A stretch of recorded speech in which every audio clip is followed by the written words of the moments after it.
quand on regarde la facture, ça fait mal en ce moment et c'est pas fini. Depuis lundi, les prix de l'énergie ont bondi de 15%, conséquence de la diminution du bouclier tarifaire censé nous protéger.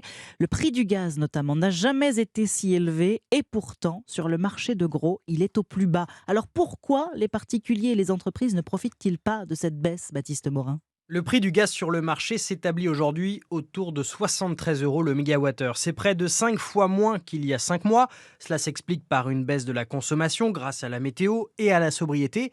Et pourtant, le montant de la facture de gaz des Français, lui, ne baisse pas. C'est l'effet du bouclier tarifaire qui a figé les prix à un niveau très bas.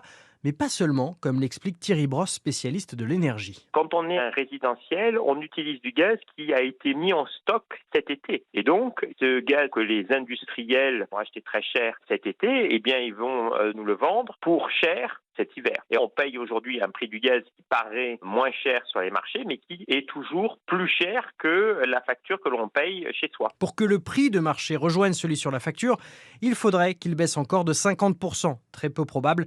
La perspective de la fin de l'approvisionnement en gaz russe pourrait au contraire faire vite repartir le cours à la hausse. Baptiste Morin du service économie d'Europe 1.